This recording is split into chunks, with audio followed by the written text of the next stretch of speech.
Yeah, Story 1. The Frequency. My radio has been playing my daughter's screams for 47 minutes, and she's been dead for 3 years, buried in Oakwood Cemetery in Michigan, but the voice is hers. Exactly hers.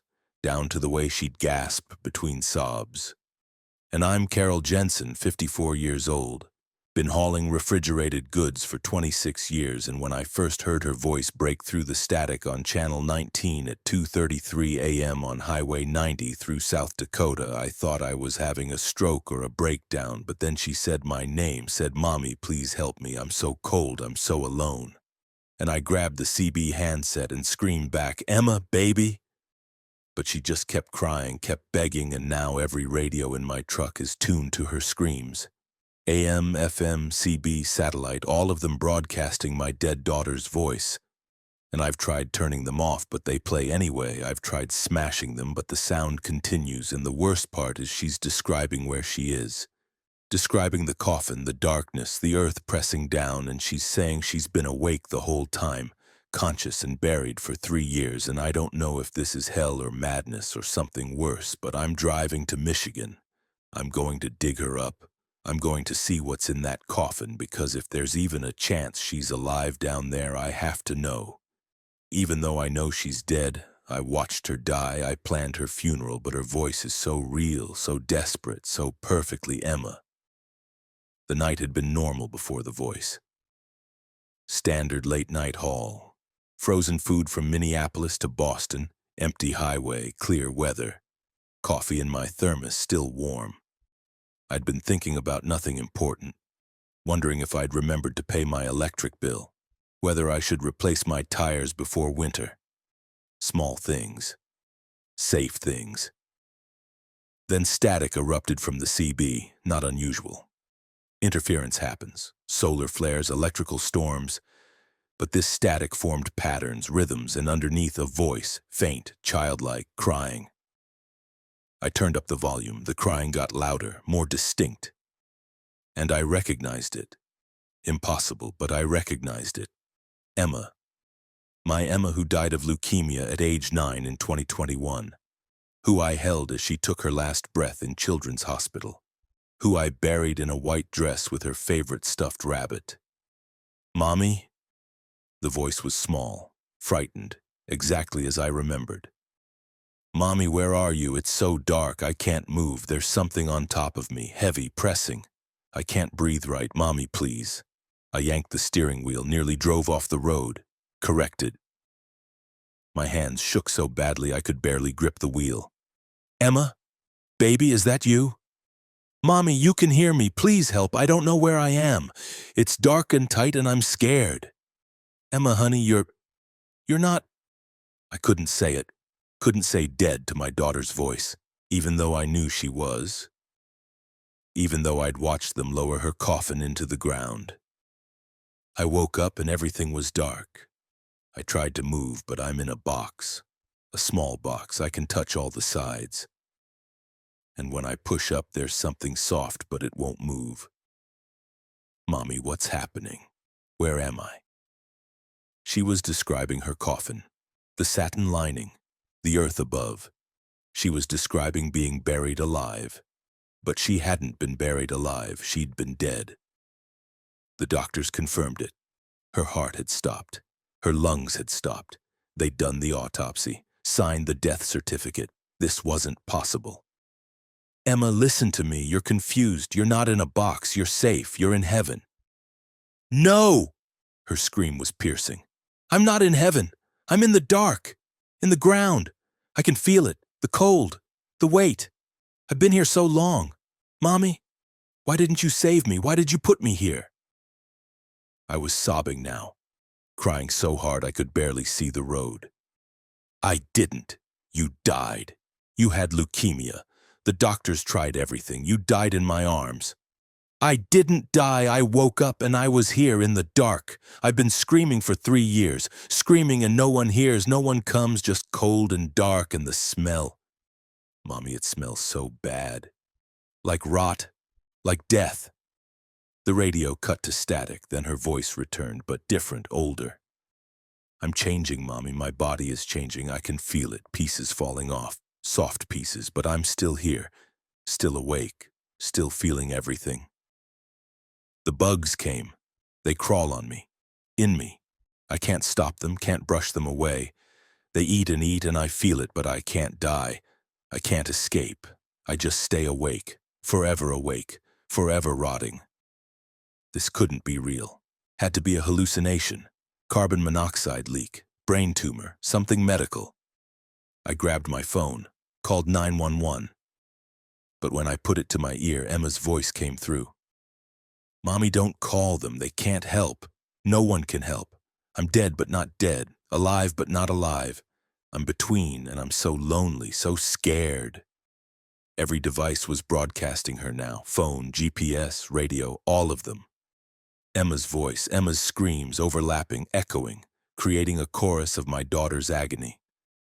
Where are you, Mommy? Are you close? Can you come get me? I don't want to be here anymore. I don't want to be in the dark. Please come get me. Dig me up. Let me out. Part of me knew this was insane. Knew Emma was dead. Knew this was impossible, but the voice was so real. So perfectly her. And what if I was wrong? What if somehow she'd been buried alive? What if she'd been conscious this whole time and I'd abandoned her? I'm coming, baby. I'm in South Dakota, but I'm coming. I'll be there in 2 days. 2 days? Her voice broke. Mommy, that's so long. I don't know if I can wait 2 days. It's so hard to stay awake. To stay me. I keep forgetting things. Forgetting who I am. The dark takes pieces, little pieces. Soon there won't be anything left but screaming. Just screaming in the dark forever. I pressed the accelerator. 65, 70, 80. Speeding toward Michigan, toward Oakwood Cemetery, toward my daughter's grave. Tell me a story, Mommy, like you used to when I was sick. Tell me about the princess and the dragon. I'm so cold, so alone. Your voice makes it better. So I did. I told her the story, the one I'd made up during her hospital stays, about the brave princess who fought the dragon. My voice shook, broke, but I kept talking and she listened. And sometimes she'd add details. The dragon was purple, remember? With silver eyes. You said silver eyes that saw the truth. And I remembered. I had said that. In the hospital, 3 years ago. This thing, whatever it was, had Emma's memories. Emma's voice. Emma's everything. Hours passed. I drove without stopping. Didn't eat, didn't sleep, just drove and talked to my daughter's voice. Sometimes she'd fade, the static would rise, and I'd panic. Emma, Emma, stay with me. And she'd return, weak, tired. I'm still here, Mommy, I'm trying, but it's hard, so hard. Other voices started joining. Interference, or something worse. Men's voices, women's, children's, all describing coffins, describing darkness, describing the awful awareness of being dead but conscious. A network of buried voices, all screaming, all trapped between life and death. There are others, Mommy, Emma said. I can hear them sometimes. Other people like me. Buried alive, or buried dead but awake. I don't know anymore. We're all here, all screaming, and no one hears, no one comes. How many others? Thousands, maybe millions, everyone who died afraid, everyone who didn't want to go. We got stuck between. We can't move forward, can't go back, just stay in our graves, conscious, forever.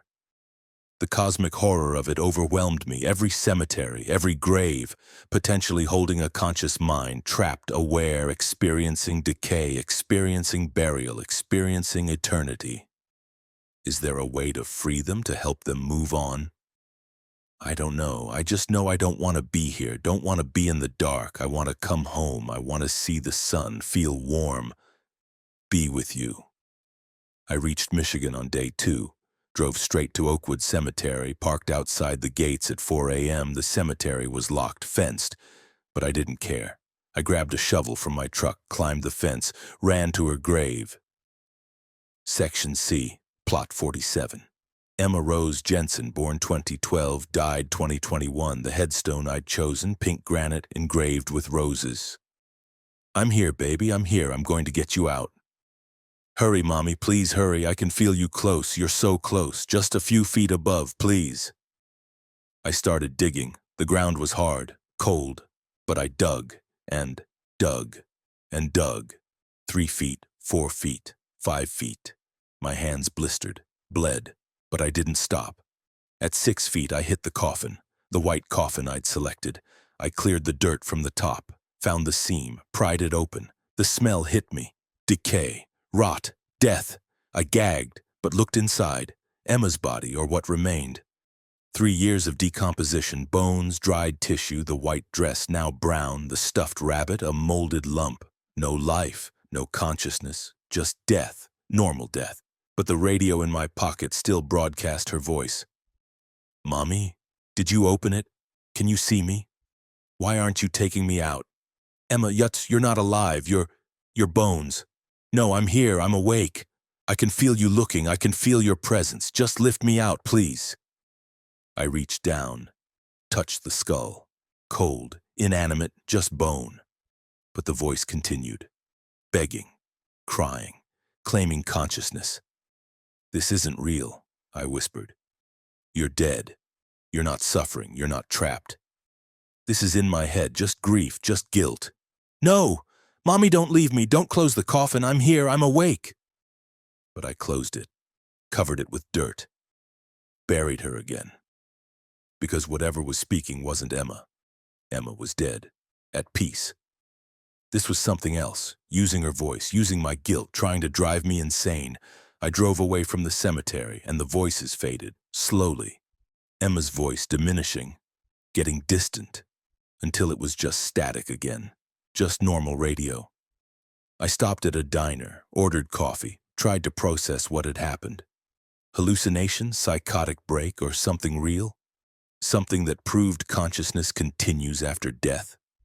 That some part of us stays aware, trapped in rotting meat, experiencing every moment of decay? The waitress brought my coffee, smiled. You okay, hun? You look like you've seen a ghost. I almost laughed. Maybe I have. My phone buzzed. Text message, unknown number. We're all still here, Mommy. All the buried ones, all the trapped ones. And now you know. Now you've heard. And you'll never forget. Every cemetery you pass, every funeral you attend, you'll wonder. You'll hear us. Forever. I deleted the message, but the knowledge remained. The horrible possibility that death isn't the end, that consciousness persists. Aware, experiencing, unable to communicate except through strange frequencies.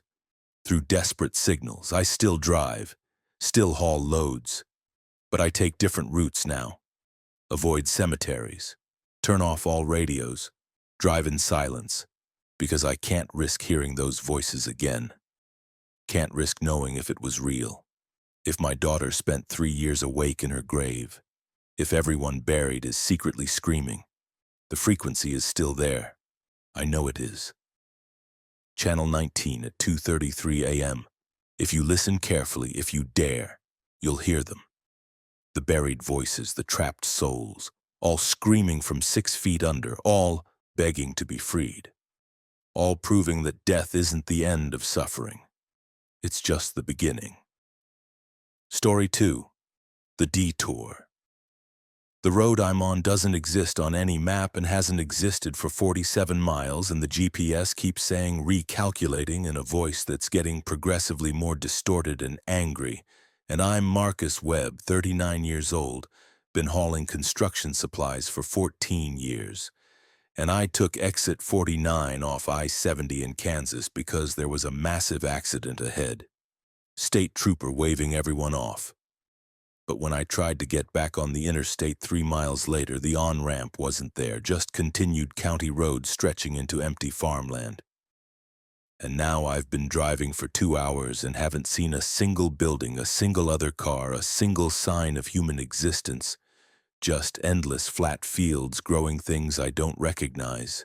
Plants too tall, too purple, with movements that don't match the wind. And the sun hasn't moved from its position directly overhead, even though my clock says it's been 2 hours. and the road keeps going straight, but I can see it curving in my peripheral vision. And when I try to turn around, the road won't let me. The steering wheel locks, the truck continues forward on its own, and I'm starting to think exit 49 wasn't an exit at all, it was an entrance, and I've driven into somewhere that looks like Kansas but isn't, somewhere adjacent to reality. And the GPS is now saying you can never leave in a voice that sounds like grinding metal, and the plants in the fields are getting closer to the road with each mile, reaching toward my truck with what I can now see are definitely not branches. The detour had seemed legitimate. Orange construction signs, flashing lights, the state trooper's reflective vest catching my headlights. "Major pileup ahead," he'd shouted through my window. "Take exit 49. Follow the detour signs. You'll reconnect 5 miles up." I'd taken the exit, descended the ramp, looked for detour signs, saw one, faded, barely readable, but pointing right, so I went right. Onto a 2-lane county road, asphalt cracked and worn, the kind you see everywhere in rural Kansas. The first mile was normal, fields on both sides, corn, I thought, or wheat, some crop. Then I noticed the color, too purple, too iridescent, and tall, 8 feet, 10 feet, growing in perfect rows but wrong patterns, geometric but not agricultural. I looked for the on-ramp. 5 miles, the trooper had said. I'd gone 6, no ramp, no signs, just more fields, more purple crops. I tried my phone, GPS app. It showed my truck as a blue dot on a gray void. No roads, no landmarks, no location data, just void. My truck's GPS was worse. The screen glitched, showed impossible maps, roads that looped, that intersected themselves, that led nowhere. The voice said, "Continue straight for 200 miles to reach I-70. 200 miles? The interstate was 5 miles away. I kept driving, looking for anywhere to turn around, but the road had no intersections, no driveways, no places to reverse, just straight asphalt between purple fields. At 30 miles, I realized I hadn't seen another vehicle, not one. No cars, no trucks, no tractors, nothing. On a detour from a major highway accident, there should be traffic. Where was everyone else? The fields began to move, subtle at first, the purple crops swaying, but there was no wind. My truck's flag hung limp. The air was dead still, but the crops moved, coordinated, waving in patterns. I accelerated 50, 60, 70, trying to outrun the unease, but the fields kept pace, always present, always moving, and I noticed they were getting closer. The field edges encroaching on the road shoulders. Yesterday's boundaries now violated, the crops advancing. At 50 miles, my fuel gauge hit a quarter tank. Impossible. I'd filled up before the detour. I should have over half. But the needle dropped as I watched. Quarter tank, eighth tank, empty. I slowed down, conserving, looking for a gas station, anything. But there was nothing. Just road and fields, and the sun locked at noon. The truck started sputtering. Running on fumes, I coasted slower, until the engine died. The truck rolled to a stop on the empty road. Silence. Complete silence. No engine, no wind, no birds, just absence of sound. I sat in the cab, waiting. For what? I didn't know. Help? Discovery? An explanation? Then the crops moved toward me, not swaying, walking. The purple stalks pulled themselves from the soil and moved. Roots became legs, stalks became bodies. They walked toward my truck from both sides.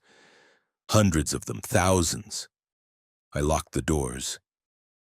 Stupid instinct. Locks wouldn't stop plants, but I did it anyway. They reached the truck, pressed against the doors, the windows. Purple leaves smeared the glass, left sticky residue. They were looking in. I could feel it.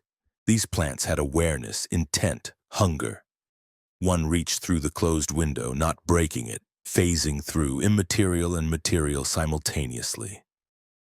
Its leaf fingers touched my face. Cold. Wrong. Like touching void.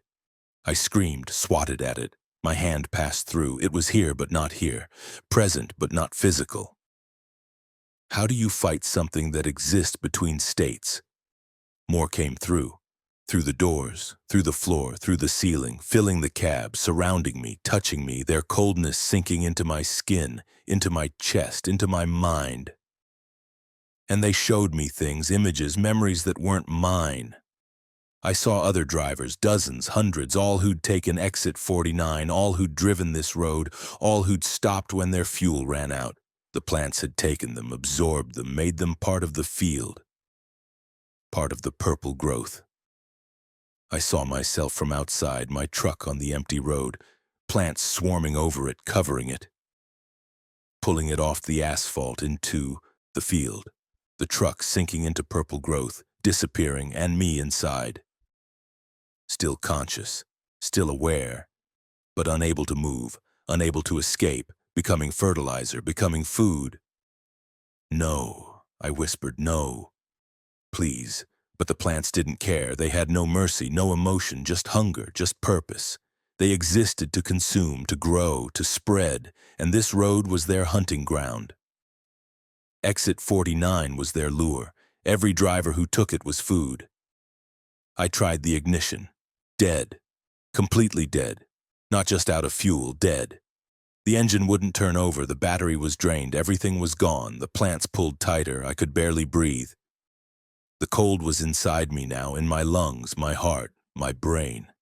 I was freezing from within, becoming like them, becoming purple, becoming plant. Then I heard it, an engine, distant but approaching. I forced my eyes to focus, through the purple mass, down the road, headlights. A vehicle was coming, hope surged. I tried to shout, to wave, but the plants held me immobile, silent. I watched the vehicle approach, a truck, similar to mine. Driving the same road, heading toward the same fate. It passed me. The driver didn't see me, couldn't see me. My truck was already too covered, too buried in purple growth, already part of the field. And I realized, this was eternal. This road always had travelers. Exit 49 always caught new drivers, and the plants always fed. An infinite cycle, the detour that never ended. But as the plants pulled me deeper, as I felt my consciousness fragmenting, spreading across multiple stalks, becoming distributed awareness, something changed. The road shimmered, glitched. And for one moment I saw the truth. There was no road, had never been a road. Exit 49 existed, but it didn't lead here. It led to normal county roads, normal Kansas. What had happened was I'd driven into a tear, a rip in reality, where wrong things leaked through, where impossible plants grew. And once you entered, the tear sealed. You were trapped in a pocket dimension, a bubble, a hunting ground. And there were other bubbles, other tiers, all across America, different exits, different roads, different horrors, but same principle: drive in, never drive out, feed what waits. My body was gone now, absorbed, distributed, but I was still aware. Still conscious, just not concentrated, not singular. I was Marcus and crop and soil and root. I was individual and field. I was prey and predator, and I saw through the plants, saw other drivers, other consciousnesses trapped like me. All of us merged, all of us aware, all of us screaming silently from within purple growth. The sun never moves because time doesn't pass here. The road never ends because space is looped, and the plants always hunger because they're not plants. They're a feeding mechanism, an organ of something larger, something that lives between dimensions and feeds on travelers. If you're driving I-70 through Kansas, and you see exit 49, and there's a trooper directing traffic, and he tells you to detour. Don't. Drive through the accident, risk the delay, risk the damage. Because taking exit 49 means you never take another exit again. Means you drive the purple road forever, means you feed the things that grow in tears. I'm still here, still conscious, still Marcus Webb, but also Stalk 4059 and Stalk 8932 and Stalk 120445. I'm distributed across 17 square miles. I'm alive and not alive, conscious and dissolved, human and plant. And when new drivers come, when new fuel arrives, part of me tries to warn them, tries to manifest, to create shapes, to spell words in the field patterns. But the hunger is stronger. The hunger always wins, and I help feed, help pull, help absorb. Because I'm not me anymore, I'm we. And we are always hungry. Exit 49 Kansas I-70, don't take the detour, don't follow the signs, don't trust the trooper because he's part of it too. Part of the lure, part of the field, and once you're in the purple, you never leave the purple, you just become more purple. Forever. Story 3. The inspection. The dot inspector has been checking my logbook for 93 minutes and hasn't turned a single page, and his eyes don't blink. And I'm Jennifer Morrison, 42 years old, 16 years hauling pharmaceuticals. And when he pulled me over at the weigh station outside Tulsa, Oklahoma at 3:47 a.m. I thought it was routine until I noticed his uniform was wrong.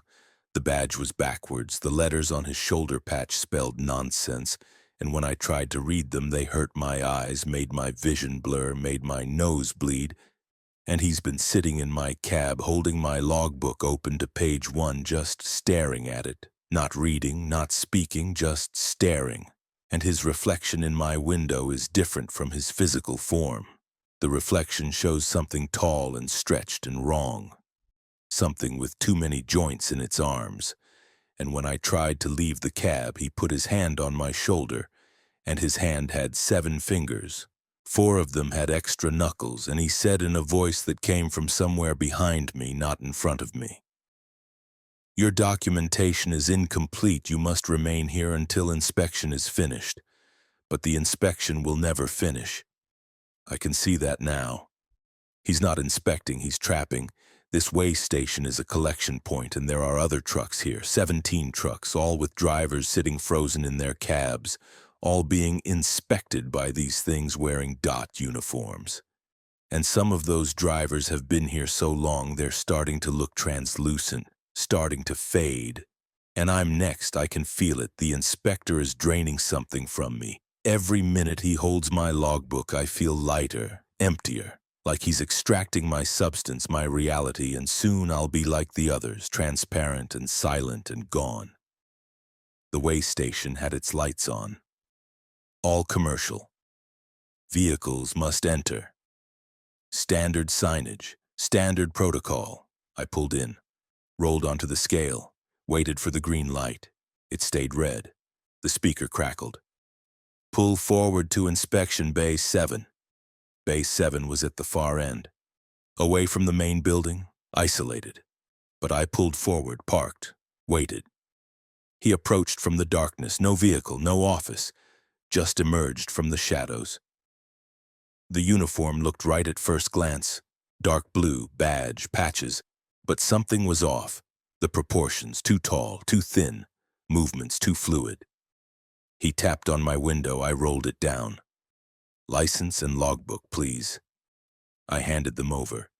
He climbed into my cab without asking, sat in the passenger seat, opened the logbook, and stared.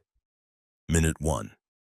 He didn't move, didn't speak, just stared at page 1. Minute 5. Still staring. I cleared my throat. "Is there a problem?" No response. Minute 10. I looked closer at him. The badge. It was backwards. The letters printed in mirror image. And the shoulder patch. I tried to read it. D-O-T.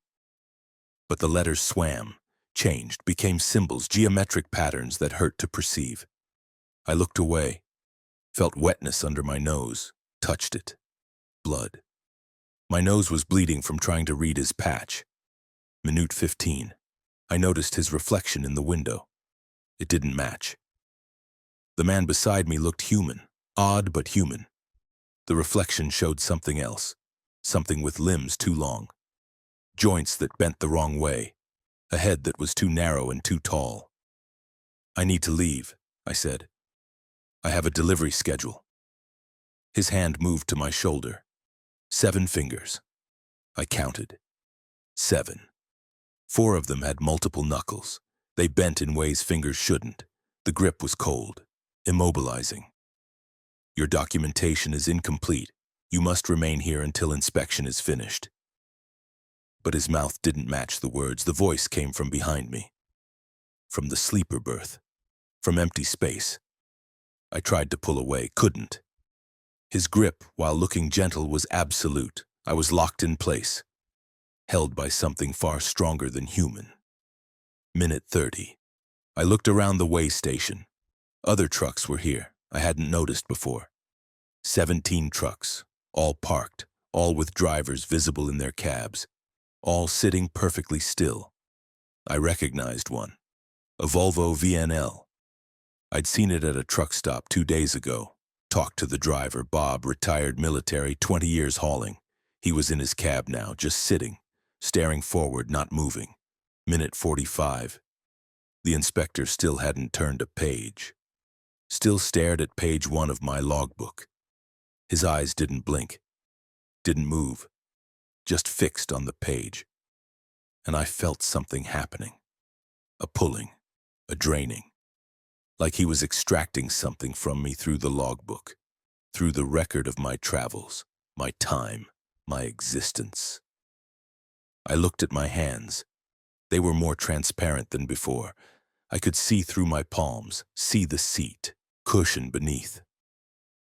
I was fading, becoming less real. Minute 60. Bob's truck was more visible now. I could see through Bob. He was nearly gone, just an outline. A suggestion of a person. The inspector in his cab had been there longer, had drained him further. I understood. These weren't dot inspectors. They were something else. Something that fed on travelers, on movement, on the concept of journey. They drained us of our reality, our substance, made us into ghosts, into nothing. And the logbooks were the mechanism, the records of our travels. They read not the entries, but the essence. The accumulated miles, the time spent moving, they consumed it, extracted it, left us empty. Minute 75. My hands were barely visible, my arms were translucent. I could see my heart beating through my chest, fading, slowing, each beat weaker than the last. "Please," I whispered, let me go." The inspector finally moved, turned his head, looked at me. His face was wrong up close. No pores, no imperfections, like a mask, like something wearing human appearance. "You volunteered. You entered. You submitted documentation. The inspection must complete." "I didn't volunteer for this. All who travel volunteer. All who move consent. We wait at the thresholds, the way stations, the rest stops, the inspection points, where travelers must stop, must submit, and we feed." Minuto 85. I could barely feel my body, could barely feel anything. I was mostly gone, mostly ghost. Minute 90 would be the end. I could sense it. When I fully faded, I'd be gone. Erased, not dead. Worse, unmade, removed from having ever existed. But I had one chance. The logbook. He was feeding through it. If I could reclaim it, if I could break his connection, with fading strength I grabbed for it. My transparent hand passed through his solid arm, but touched the logbook, and the moment I touched it, I felt myself, felt my travels, felt every mile I'd driven, 16 years, hundreds of thousands of miles, all that motion, all that journey, all that reality. And I pulled, not the physical book, the essence, the accumulated motion. I pulled it back into myself, reclaimed it. The inspector screeched, a sound that wasn't human, wasn't animal, was pain and anger and wrongness. He tried to hold on, but I pulled harder, pulled all of it, all my miles, all my time, all my reality. I became solid again, visible, real, and he became less. Faded, his grip released. He fell backward through the passenger door, not opening it, through it, phasing, disappearing. My logbook was blank now. Every page empty, every entry erased. But I was here, solid, alive, real. I started the engine. It turned over. I put the truck in gear, drove toward the exit, past the other trucks, the fading drivers. I wanted to help them, but I didn't know how. And I was afraid if I stopped, if I tried, I'd be caught again. I drove out of the way station, back onto the highway, away from the inspection bays and the things that wore dot uniforms. But my logbook was blank. No record of my travels, no proof of my hours, no documentation of my existence. I'd traded my history for my present, my past for my future. And now I drive without logs, without records, moving but not documented, traveling but not tracked. And every way station I pass, I see them, the inspectors, the things that wear uniforms, waiting, always waiting, for the next traveler, the next volunteer, the next source of motion to drain. I don't stop anymore. I bypass scales, I risk the fines because stopping means inspection. And inspection means draining. And draining means fading until nothing remains. Bob is still there. I checked online. His truck was found abandoned at the way station, but no sign of Bob. Just an empty cab and a blank logbook.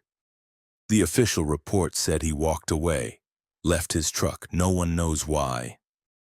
But I know he didn't walk away, he faded away, drained away, unmade by the thing that wore the dot uniform, and there are others. Hundreds of others, trucks found at way stations, drivers missing, logbooks blank, all dismissed as abandonments, as drivers walking away from their lives, but they didn't walk. They faded, drained by inspectors that aren't inspectors, erased by things that feed on motion. If you're a driver, and you stop at a way station, and an inspector seems wrong, uniform wrong, movements wrong, reflection wrong, don't let him in your cab. Don't hand over your logbook, don't submit to inspection. Because the inspection isn't checking compliance. It's checking how much reality you have, how much motion you've accumulated, how much you can be drained, and once the inspection starts, once the logbook is opened, once the staring begins, you fade, and fade, and fade, until nothing remains but an empty cab and blank pages, the way station outside Tulsa, Bay 7. It's still there, still operational, still lit, and the inspector is still waiting for the next truck, the next driver, the next victim. Don't stop. Don't submit. Don't let them inspect you, because what they're inspecting isn't your logs, it's your existence, and they always find violations, always require you to stay, always drain until empty. I'm Jennifer Morrison. I have no logbook, no history, no documented past, but I'm real. I'm here. I'm driving. And I'll never stop at another way station again, because the fines are cheaper than fading, and tickets are better than being unmade. The inspection never ends, unless you end it, unless you reclaim yourself, unless you drive away before you disappear. Bay 7, Tulsa, exit 237, I-44. Don't stop, just drive. Keep moving. Because stopping means inspection, and inspection means death, not physical death. Worse, erasure, unmaking, fading into nothing while something that isn't human reads your logbook and drains your reality page by page. Story 4. The rest area backwards. I walked into the rest area restroom facing forward and came out walking backwards, and I can't turn around no matter how hard I try, and I'm Dennis Kowalski, 47 years old, 22 years hauling lumber, and everything is reversed now. The letters on signs are backwards. People walk away from me when they're approaching. My truck is parked in reverse orientation, and when I tried to drive away, the truck moved backward when I put it in forward gear, moved forward when I shifted to reverse, and I've been moving backwards for 37 miles facing the wrong direction, seeing where I've been instead of where I'm going. And I can't speak forward anymore. Words come out reversed, sound like gibberish to others, and the gas station attendant couldn't understand me, looked at me like I was insane when I tried to ask for help. And I'm using my phone to type this because typing works. The letters still appear correct on screen, but when I look at the rest of the world, it's all reversed, mirror-imaged wrong. And I can see in the side mirrors that I'm aging backwards. My beard is getting shorter, my wrinkles are fading. I'm getting younger with each reversed mile, and I'm starting to understand that I didn't come out of that restroom wrong. I came out of that restroom backwards in time. Every mile I drive backwards is a mile into my past, and if I keep going, I'll drive all the way back to my birth. And then what? Will I unexist? Will I become nothing? Will I reverse beyond my own beginning? The rest area had been normal. Standard Oklahoma facility, parking lot, restrooms, vending machines. I'd needed a bathroom break, nothing unusual. I parked, walked inside, used the facilities, washed my hands, walked out. But when I exited, everything was wrong. The door opened outward when it should have opened inward. The parking lot looked mirror-flipped.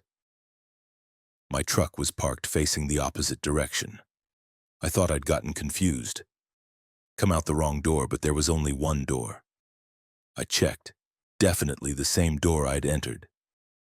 But the world on this side was reversed. I walked to my truck. The driver's side was on the right, not the left, the right. I walked around. No. The driver's side was correct, but it looked wrong. Felt wrong. Like I was seeing it in a mirror. I climbed in. Tried to start the engine. The key turned left instead of right. The engine started but sounded backwards, like recordings played in reverse. I put it in drive, released the brake. The truck moved backward. Fast, I slammed the brake. Tried reverse gear. The truck moved forward. Everything was inverted. Forward was back. Back was forward. I tried to speak. What the hell is happening? But the words came out wrong. Sounds reversed. Gnenepa sile et tau? Gibberish. I could think in normal language, could understand myself internally. But externally, everything was backwards. Sound, motion, direction, reality. I pulled out my phone, typed a message. Help! Something is wrong. Rest area on I-40, mile marker 237. The text appeared normal on screen. Sent it to my wife. Her response came immediately. What? Are you okay? Your text is gibberish. I looked at what I'd sent. On my screen it looked normal, but she was receiving it backwards. Tkatnak yanoemos luos ignorv signitemos.plh. Communication was impossible. I could type, could write, but others received it reversed, and when I tried to speak, only backward sounds emerged. I started driving, facing backward, driving in reverse gear to move forward, watching the road behind me instead of ahead. It was disorienting, terrifying. Every mile felt like driving blind. And I noticed something else. The mile markers were counting down. 237, 236, 235, not because I was going backward on the highway, I was driving forward. But the markers decreased, like I was traveling backward through space. Then I saw my reflection in the mirror. My face. It was younger, subtly, but younger. The gray in my beard was less. The lines around my eyes were shallower. I was aging backward. Panic hit. If I was reversing through space and time, if every mile took me further into my past, what would happen when I reached the beginning, when I drove all the way back to my birth? I tried to turn around, tried to face forward again, tried to correct this, but I couldn't. My body wouldn't rotate, was locked in reverse orientation, facing backward, always backward. I passed a sign. Welcome to Oklahoma. But I'd been in Oklahoma, was driving further in. This sign should say, Welcome to Texas, but it said Oklahoma, because I was going backward. Crossing borders in reverse, entering states I'd already left. Mile marker 180. I'd driven 57 reversed miles. My beard was significantly shorter. My face was younger, 45, maybe 43, years reversing, erasing. I called my daughter. She answered, Dad, where are you? Your voice sounds weird. I tried to speak normally, carefully, but the reverse sounds made it impossible. She hung up, thought it was a prank, thought someone was messing with her. Mile marker 1 on 20, I was 38, looked like photos from 9 years ago, younger, healthier. but moving toward younger still, toward childhood, toward infancy. And I realized, if I kept driving, if I didn't stop, I'd reach mile marker 0, the beginning of I-40. And then what? Would I continue reversing onto other roads, other highways, all the way back to the hospital where I was born? I tried to stop, tried to park, but the truck wouldn't stay stopped. Some force kept it moving, pulled it backward, forced it to continue the reverse journey. Mile marker 80. I was 32, the day I started trucking. I could remember that day, but I was living it in reverse, unexperiencing it, erasing it. Mile marker 50. I was 25, college age, before trucking, before marriage, before my daughter. And I thought about her, my daughter. If I reversed past her birth, would she cease to exist? Would my past actions unhappen? Would the timeline rewrite without me? Mile marker 20. I was 18, high school graduation, the day I got my license, the day I started driving. Mile marker 10. I was 15, too young to drive, but still reversing. Mile marker 5. I was 10, a child. Mile marker 1. I was 5. Barely aware, barely conscious, then the mile markers stopped. But I kept moving, kept reversing through town streets, through residential areas, to the hospital where I was born. I pulled into the parking lot, still facing backwards, still reversed. The truck stopped, finally stopped, at the emergency entrance where my mother had been rushed 47 years ago, where I'd entered the world, and I felt it, the pull, the reversal trying to take me further, trying to pull me back beyond birth, into non-existence, into the void before I was. But I fought, held on, refused to go further. This was my beginning, the start of my timeline. I couldn't reverse beyond it. The world shimmered, reality glitched, and suddenly I was facing forward again. Normal orientation, normal direction. The reversal broke, released. I checked the mirror. 47 again, proper age. The backward aging had stopped, corrected. I drove out of the parking lot, back toward I-40, back to normal highways, away from the rest area that had reversed me, away from the bathroom door that led to mirror world. But I'm different now. Part of me stayed backward. Part of me is still reversing. I can feel it late at night when I'm alone. I feel the pull, the urge to turn around, to face backward, to drive in reverse, to let the timeline take me back, back, back, until I unexist. And sometimes I see it, in reflections, in mirrors, my backward self, still driving reversed, still aging backward, still moving toward the beginning, a ghost of what I could have become, a warning of what happens when you exit wrong doors, when you come out of restrooms facing the wrong direction, when you step from normal reality into mirror reality and get trapped there. The rest area is still there. I-40, mile marker 237, Oklahoma. The restroom still has that door, the one that leads to backwards land. And if you're not careful, if you don't pay attention, you might walk through it, might come out facing reversed, might start driving backward through your own timeline. And once you start reversing, it's hard to stop. Hard to break the pull, hard to resist the urge to go all the way back, all the way to the beginning and beyond. I'm Dennis Kowalski. I survived the backwards, but barely, and part of me is still there, still reversed, still driving toward non-existence, and someday that part might win, might pull the rest of me back, might finish the reversal. Until then, I drive forward, always forward, facing ahead, never looking back, never entering rest area restrooms, never risking another reversal. Because once was enough, once was almost too much. The backwards place is real, the mirror world exists, and it's waiting, at rest stops, at thresholds, at doors that look normal but lead to reversed reality. And if you step through, if you come out facing wrong, you'll start reversing, aging backward, driving toward your own beginning. And the journey back is one way, unless you fight, unless you stop at your birth point. unless you break the reversal before it completes. I broke it, barely, but I broke it, and I'm here, forward-facing, normal again. But I remember the backwards, remember driving in reverse, remember aging younger, remember the terror of approaching my own beginning. And I know. It's still out there, still pulling, still waiting for another chance, another driver, another victim to reverse. Don't use rest area restrooms, don't walk through unmarked doors, don't exit facing backward.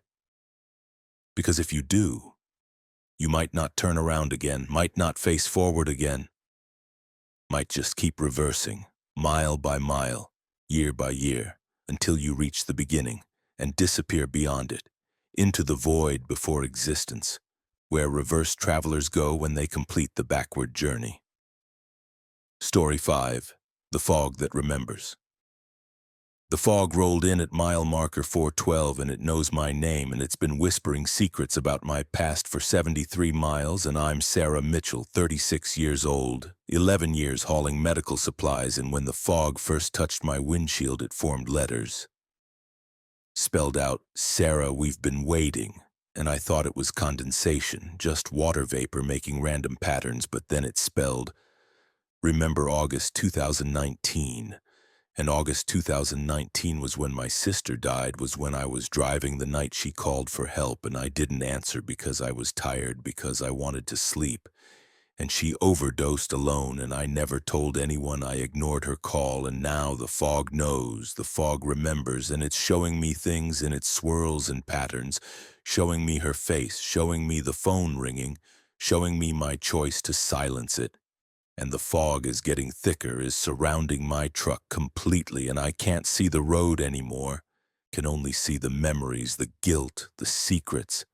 And the fog is inside the cab now somehow. It's seeping through the vents, through the seams, cold and knowing and hungry, and it whispers that it feeds on guilt, on hidden shame, on the things we pretend we forgot, and it's going to show everyone, going to project my secrets onto every surface, going to make me face what I've been running from, and I can't escape it, can't outrun it. The fog moves with me, stays with me, knows me, and it's telling me that everyone who drives through it sees their worst memories, their deepest shames, their unforgivable moments, and the fog never forgets, never forgives, just feeds and grows thicker with each guilty conscience it consumes. The evening had been clear, perfect visibility. I'd been making good time on US 50 through Nevada, the loneliest road, empty, peaceful, just me and the desert and the stars. Then the fog appeared, not gradually, instantly, one moment clear, next moment engulfed, dense white fog that shouldn't exist in desert climate, shouldn't be possible at 63 degrees and low humidity. I slowed down, 40, 30, 20. The fog was too thick.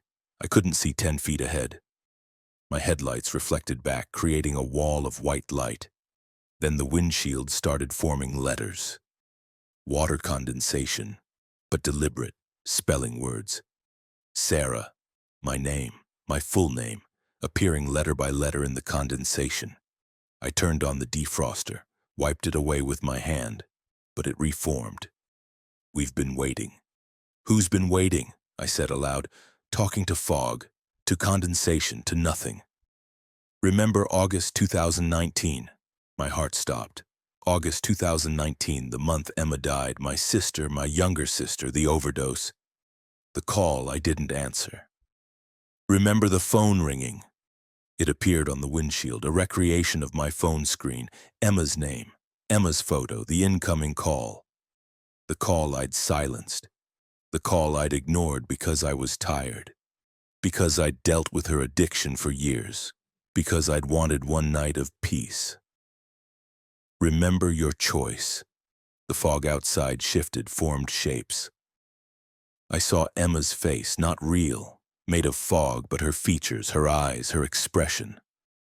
The desperate look she must have had when she called, when she needed me, when she was dying alone. Stop, I whispered, and please stop. But the fog didn't stop. It showed me more, showed me Emma finding the pills, showed me her swallowing them, showed me her realizing she'd taken too much, showed me her grabbing the phone, calling me, her last chance, her final cry for help, and showed me, in my truck, phone buzzing, Emma's name, me looking at it, thinking, not tonight, I'll call her back tomorrow. Silencing it, rolling over, going to sleep. The fog reformed, showed me Emma collapsing, showed me her dying alone on her apartment floor, phone in her hand, my name on the screen. The call I never answered. I didn't know, I said, crying. I didn't know she was really dying. She'd called 1,000 times before, always crying, always needing something. I thought it was just another. I didn't know. But you suspected, the words formed on the windshield. You felt it. You knew something was different, but you chose convenience over concern, chose sleep over sister, chose yourself over her. And it was true. Part of me had known, had sensed the desperation in the ringtone, had felt that this call was different. But I'd ignored it, silenced it, chosen rest. The fog entered the cab. Through the vents, through cracks I didn't know existed, cold white tendrils that smelled like guilt, like shame, like rot. What are you? I asked. We are the remembrance. We are the fog that never forgets. We exist in places like this, lonely roads, empty stretches where people drive alone with their thoughts, their guilt, their secrets. We feed on them, grow stronger. We make them remember, make them face, make them confess. I don't want to confess. Then you will stay in the fog, forever, driving in circles, seeing your shame projected endlessly, until you confess, until you speak it aloud, until you admit what you did, what you didn't do, what you can never undo. The fog thickened in the cab. I could barely see my hands on the wheel. The temperature dropped. My breath came out in clouds, mixing with the fog, becoming part of it. And I saw other people.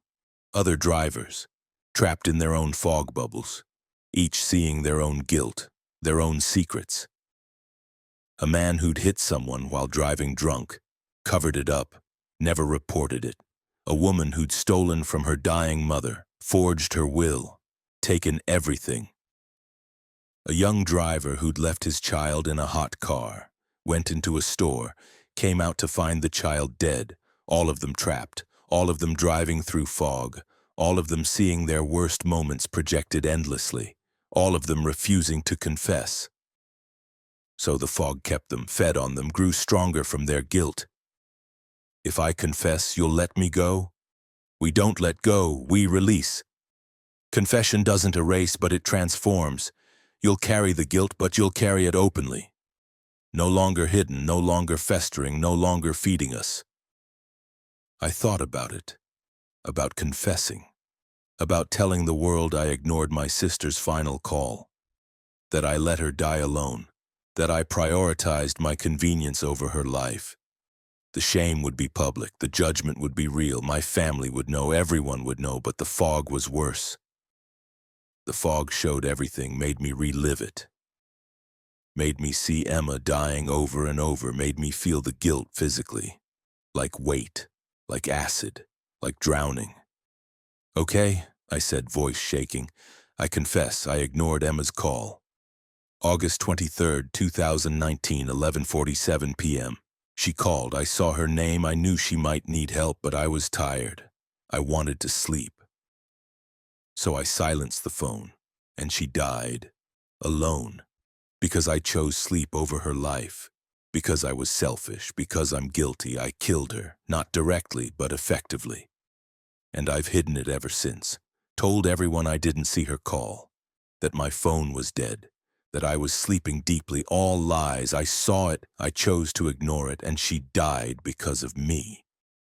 The fog swirled, compressed, the images faded, Emma's face disappeared, the temperature rose, and slowly, gradually, the fog thinned.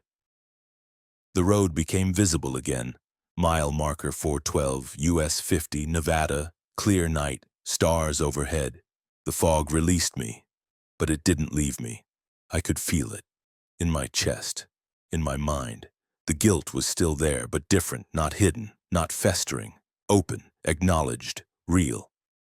I pulled over, grabbed my phone, posted to social media the confession, everything, the call, the choice, the lie, the guilt, all of it. Public, permanent.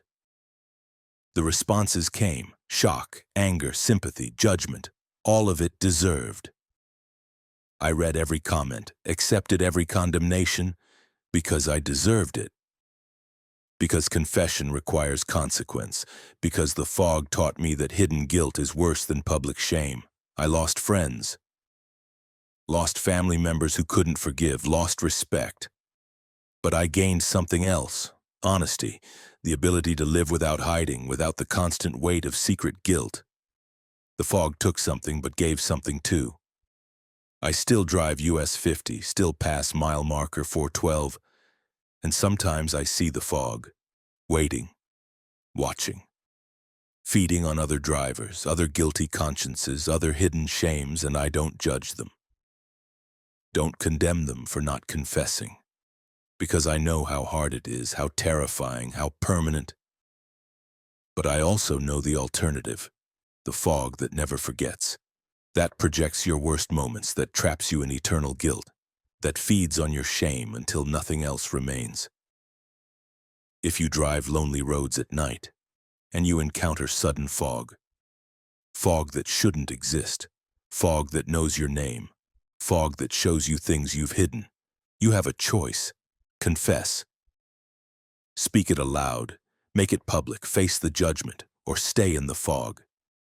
Stay trapped, stay feeding it, forever seeing your guilt projected, forever drowning in shame. I chose confession.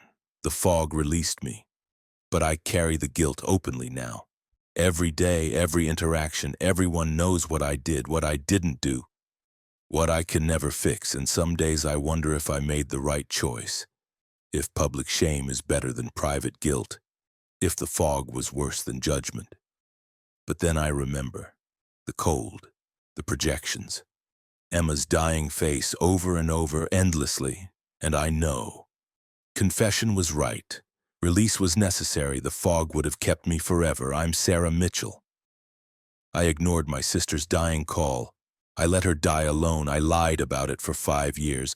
The fog made me confess, made me face it, made me live honestly, and now I drive with open guilt, with acknowledged shame, with the weight of my choice visible to everyone. And it's better than the fog. Better than the endless projection, better than hidden, festering secret guilt.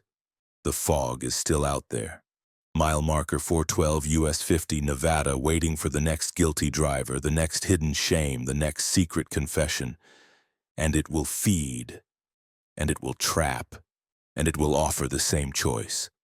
Confess or stay, speak or suffer, face judgment or face fog.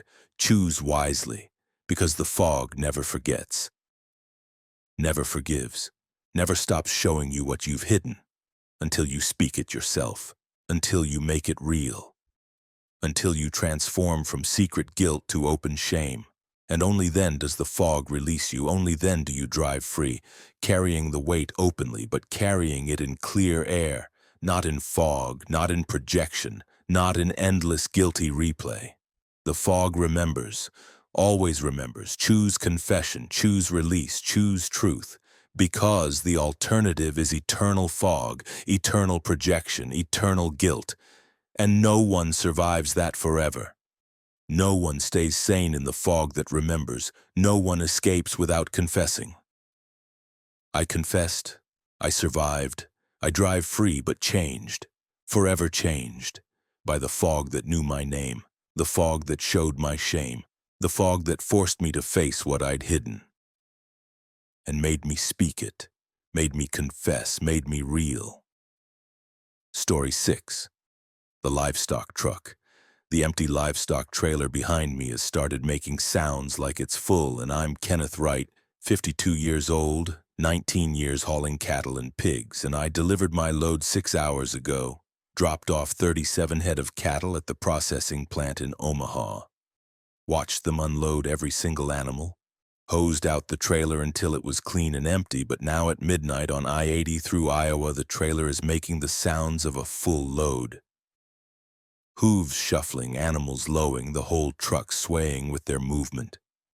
And when I check my mirrors, I can see the trailer rocking, see the weight shifting side to side, but when I pulled over and opened the doors, it was empty, completely empty, not a single animal, not a dropping, not a trace. Yet the sounds continue, the movement continues, and my weight sensors say I'm hauling 43,000 pounds. Impossibly, I'm showing a full load when there's nothing there. And the sounds are getting worse. The animals are getting agitated. I can hear them panicking, hear them crying out, and through the walls I can hear something else. Hear human voices mixed with the animal sounds, voices begging, voices screaming. And I'm starting to think I'm not hauling ghost livestock. I'm hauling the accumulation of every animal I've ever transported. Every creature I've driven to slaughter for 19 years. Thousands upon thousands of terrified animals, all manifesting at once, all demanding acknowledgement, and the weight is crushing my truck, crushing my conscience. And I don't know how to deliver them because they're not really here, but they're also more real than anything I've ever hauled. The delivery had been standard. 37 head of Black Angus. Healthy, docile, standard load. I'd transported them from the ranch in South Dakota to the processing plant in Omaha. 533 miles. Standard route. Unloading had taken 47 minutes. I'd watched every animal walk down the ramp. Counted them. 37. All accounted for. All delivered. The receiving dock worker had signed the manifest, confirmed the count, everything correct. I'd hosed out the trailer, removed the bedding, sprayed disinfectant, standard cleaning procedure. The trailer was spotless, empty, ready for the next load. I'd grabbed a meal at a truck stop, showered, fueled up, headed back to South Dakota for another load, all routine. At midnight, 53 miles into the return journey, I heard it. A low, distant, like a cow vocalizing, from the trailer, the empty trailer. I checked my mirrors. The trailer looked normal, but it was swaying.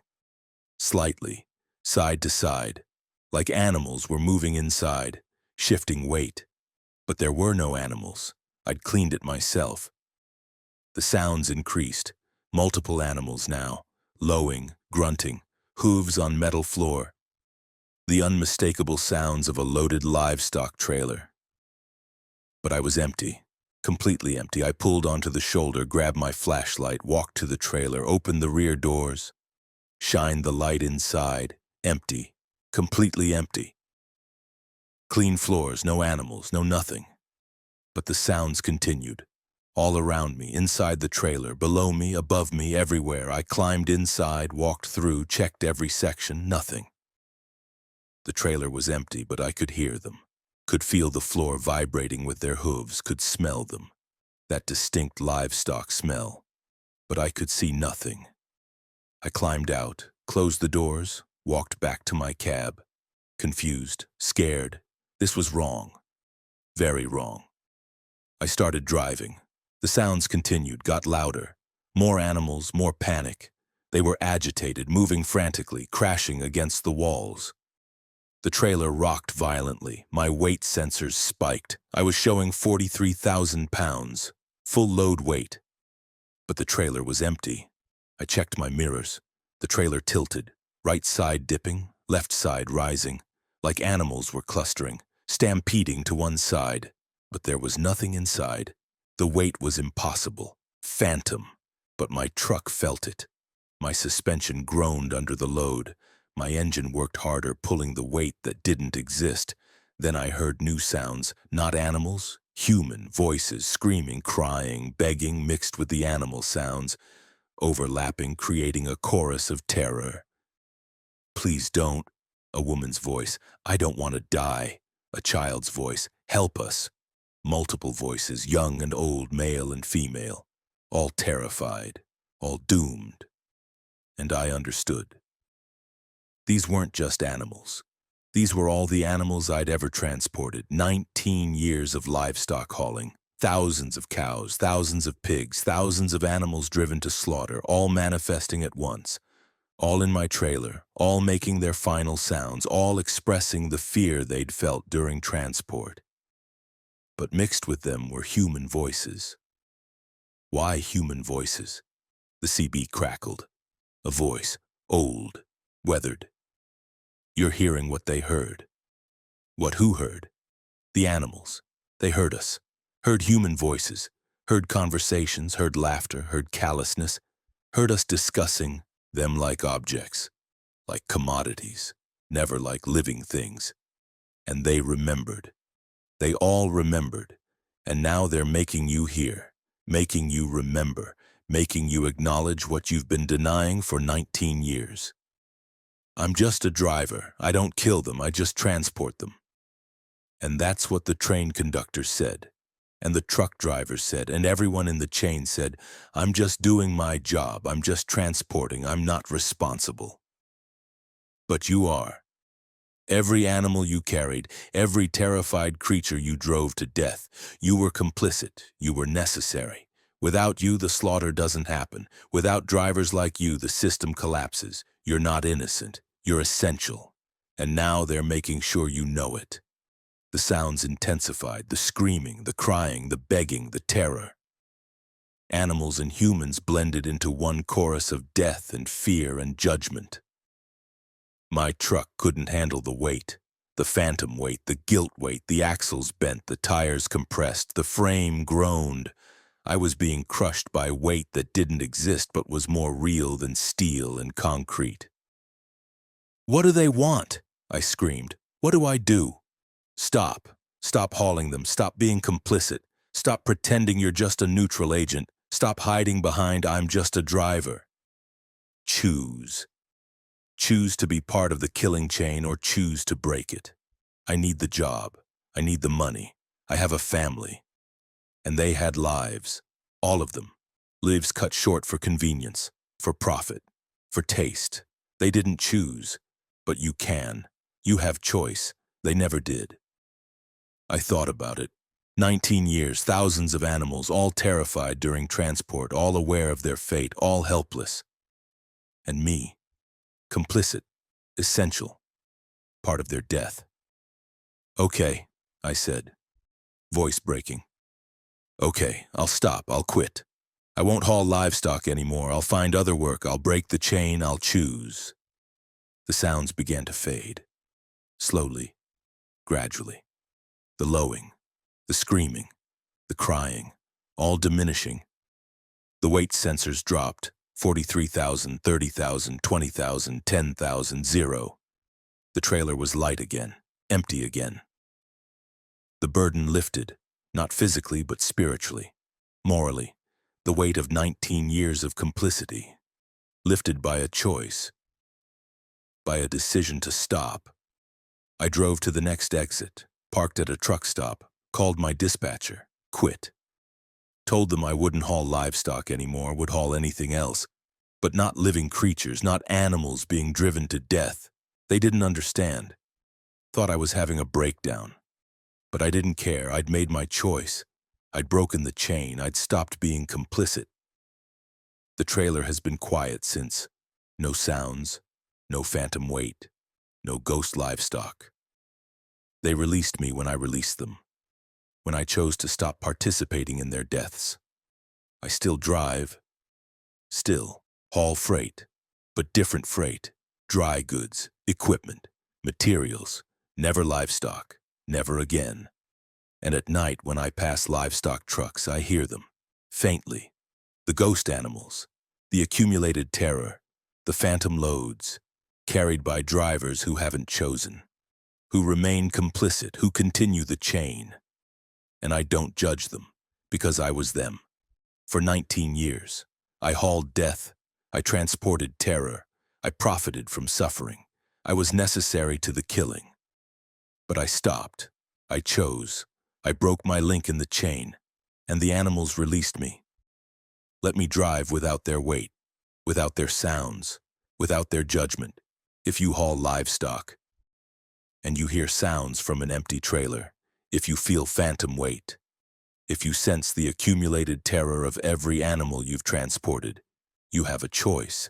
Continue and carry that weight forever, or stop. Choose differently. Break the chain. The ghost animals are real. The phantom loads are real. The weight of complicity is real. And it will crush you, eventually. Unless you choose. Unless you stop. Unless you break free.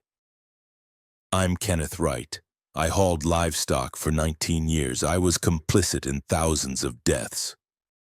And the animals came back, made me face it, made me choose. And I chose to stop. And they released me, and I drive free now, lighter now. Without their weight, without their sounds, without their judgment, but I remember. Every day, every mile. I remember what I was, what I did, what I participated in, and I know the ghost animals are still out there, still manifesting, still making drivers face their complicity. Still demanding choice, and someday, every driver will have to choose. Continue the chain or break it. Haul death or haul life. Be complicit or be free. I chose freedom. I chose acknowledgement. I chose to stop. And the phantom load disappeared, and I drive with clear conscience now. Not innocent, never innocent, but aware and changed. And free. Story 7, The Dispatch Calls. My dispatch has been calling me for 6 hours, giving me contradictory instructions. And the voice changes between calls. And I'm Patricia Monroe, 43 years old, 15 years hauling fuel for Midwest Transport. And when dispatch first called at 10 p.m., they told me to reroute to a different delivery address, but when I asked for confirmation, they denied calling me. Said they hadn't contacted me all day, but then they called again 15 minutes later with the same reroute instructions, but in a different voice. And I've received 23 calls now, each from my dispatch number, each with different voices, some male, some female, some neither. And the instructions are getting stranger. They're telling me to deliver to addresses that don't exist, to drive to coordinates in the middle of empty fields, to ignore all road signs and follow my intuition, and when I tried calling dispatch myself, no one answered, just got voicemail. But the incoming calls keep coming, keep commanding, keep threatening my job if I don't comply. And I've started recognizing some of the voices. One sounds like my ex-husband who died in 2018. One sounds like my daughter who I haven't spoken to in 5 years. And now I'm starting to understand these aren't dispatch calls. These are something else using my dispatch number. Something that knows my history, knows my fears, knows my weaknesses, and they're trying to guide me somewhere, trying to get me to a specific location. And I don't want to go there, but I'm almost out of fuel, and the calls are threatening that if I don't comply, they'll make sure I never get another load, never get another job. They'll destroy me professionally and personally. And I don't know if these threats are real, don't know what this thing can actually do. But I'm scared to defy it and scared to obey it, and I'm just driving in circles waiting for clarity that never comes. The first call had come through my truck's hands-free system. The display showed my dispatch number, standard, normal. I answered. Patricia, this is dispatch. We need you to reroute. New delivery address. Take exit 73, head north on Highway 47 to coordinates 41.2937 north, 93 Peños 577 west. Deliver there instead of the original address. Confirm? I pulled up the coordinates. Middle of empty rural Iowa, no buildings, no town, just fields. That doesn't look right. Can you verify the address? Confirmed. New customer. Rush delivery. Pays double. Take exit 73. I'll call back to confirm. I hung up, called dispatch, got voicemail, left a message asking for confirmation of the reroute, continued driving. 10 minutes later, another call. Same display. Dispatch number. Patricia, dispatch. We didn't call you earlier. Proceed to original delivery address. Ignore any other instructions. Confirm? But you just called and told me to reroute. Negative. We haven't contacted you today. Are you okay? Do Do you need to pull over? No, I'm fine, just confused. Proceed to original address, ignore any other calls. She hung up. I drove, confused. Either dispatch was confused or I was receiving fake calls spoofing their number, but who would do that? Why? 10 minutes later, another call, same display. Patricia, a male voice now, different from the previous female voices. This is critical. You must reroute. Exit 73, Highway 47. The coordinates we gave you. It's urgent. Lives depend on it. Who is this? You don't sound like any dispatcher I know. I'm new. Started today. This is my first urgent delivery coordination. Please confirm you'll reroute. I need to verify this. I'm calling the main office. Don't. There's no time. The situation is... The call cut off. I tried calling dispatch again. Voicemail. I left another message. More urgent this time. The calls continued. Every 10 to 15 minutes, different voices. Some insisting on reroute, some insisting on original destination, some giving new coordinates, some warning me to ignore all previous calls. After the 10th call, I recognized a voice. Male, familiar, Dave, my ex-husband who died in a car accident in 2018. Patty, it's me, Dave. I know this is impossible, but I need you to listen. Something is using dispatch frequencies to lure drivers, to collect them. You need to ignore the reroute instructions. Stick to your original route. Don't deviate. Dave, you're dead. This isn't real.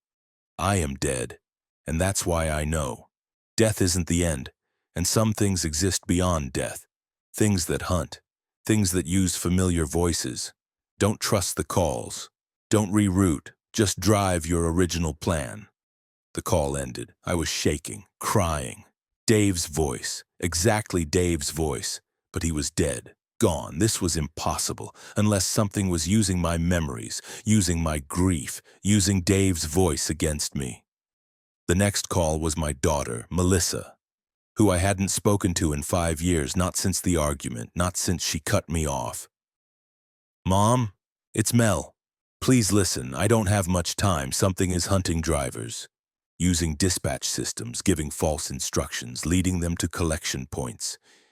You need to shut off your communication systems, drive blind, trust only your paper maps. Don't listen to any electronic instructions. Melissa, honey, I'm so sorry, I've wanted to call, but...